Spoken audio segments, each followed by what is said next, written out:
Jadi gambarannya begini, ada orang rakus kepada dunia dan rakus kepada tahta.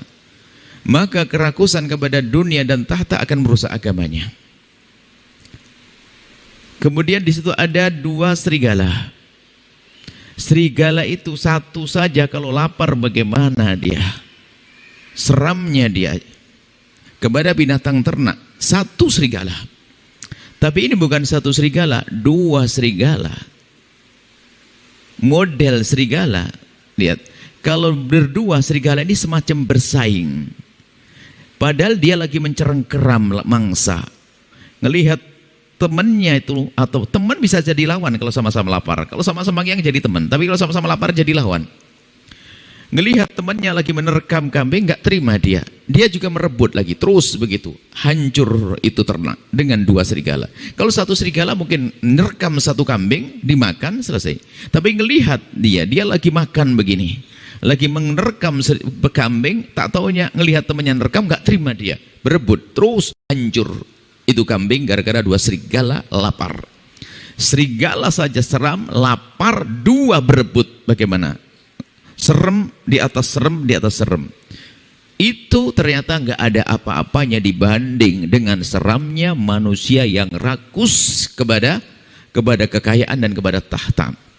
Rakus kepada kekayaan dunia dan tahta, merusak kepada agamanya. Dua serigala merusak binatang ternak. Tapi ternyata orang rakus itu lebih merusak kepada agamanya dibanding modelnya serigala merusak kepada binatang ternak. Artinya apa? Begitu kuatnya, begitu bahayanya kerakusan seseorang terhadap agama, kerakusan seseorang kepada tahta dan harta. Begitu membahayakannya kepada agama, sehingga biarpun katanya dia orang alim seperti tidak alim. Katanya dia beragama seperti orang tidak pernah beragama. Kenapa? Kenapa kok kejahatan dilakukan semuanya? Bukankah dia punya ilmu ini? Bukankah dia punya amal ini? Akan tapi karena di hatinya ada kerakusan yang tersembunyi, maka perilakunya seperti orang tidak punya agama. Agamanya sudah rusak dengan kerakusannya. Kita perlu merenung sejenak. Apa sih yang dimaksud rakus kepada tahta, rakus kepada dunia? Antara tahta dengan dua itu ada saling keterkaitan. Sehingga orang rela membeli tahta, korban untuk dunianya. Tapi untuk apa tahta? Kembali untuk mencari dunia. Gak ada orang membeli tahta sampai keluar duit banyak miliaran untuk mengambil tahta, kecuali untuk mengambil dunia kembali. Jadi urusannya sama, dunia dengan tahta. Tahta dengan dunia.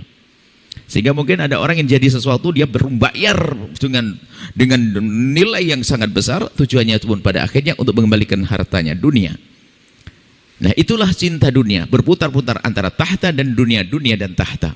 Dengan tahta dia bisa mengambil dunia sebanyak-banyaknya, maka dengan dunia pun dia bisa membeli tahta. Maunya begitu. Sehingga apa? Dia tidak peduli tentang kebaikan-kebaikan. Yang penting tahtaku dan yang penting hartaku. Nah, sekarang bagaimana mengetahui kalau orang itu rakus? Rakus itu karena sebetulnya kalau dalam bahasa hikmah yang pernah disampaikan adalah kefakiran tersembunyi.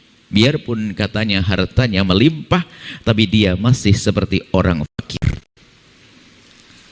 Digambarkan oleh baginda Nabi, orang rakus itu kalaupun diberi satu lembah emas, dia minta lembah yang kedua. Diberi emas di lembah yang kedua, dia minta yang ketiga. Sampai kapan? Sampai masuk ke mulutnya tanah baru diam. Itu si rakus. Dan orang rakus akan terus merasakan kefakiran di dalam dirinya. Dan dia tidak akan menemukan kepuasan. Dan tidak bisa mensyukuri nikmat. Yang ada hanya kurang dan kurang dan kurang.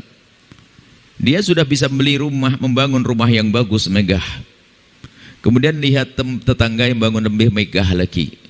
Karena ada bibit sombong kemarin yang belum dihapus. Akhirnya muncul kedengkian di dalam hatinya, kemudian kerakusan, maka pun dia akhirnya berjuang mengumpulkan dunia dengan bermacam cara untuk bisa membangun rumah lebih gede dari rumah tetangganya. Itu kerakusan yang tersembunyi. Sehingga kejahatan-kejahatan dilakukan bagi orang-orang rakus ini. Akan tapi begitu sebaliknya, Orang yang diberi oleh Allah sifat qanaah, mudah mensyukuri karunia Allah, dia adalah orang kaya hati, dan kaya hati kaya sebelum kaya. Sehingga dikatakan Imam Syafi'i, wa anta wa malikud dunya sawa. Kalau seandainya hatimu telah dipenuhi dengan sifat gonaah, punya qalbun gonu, punya hati yang gonaah, mudah bersyukur atas karunia, maka engkau dengan raja dunia itu sama. Artinya apa? Hatinya tenang, seperti memiliki dunia seisinya. Hatinya tenang, tidak sibuk dengan mengejar kerakusannya, tidak sibuk menuruti kerakusannya. Tapi kalau sudah rakus, lihat nanti macam-macam, bukan topik rumah saja. Nanti berkembang tentang jam tangan merek apa, cincin macam apa, kemudian mobil merek apa, dan seterusnya dan seterusnya.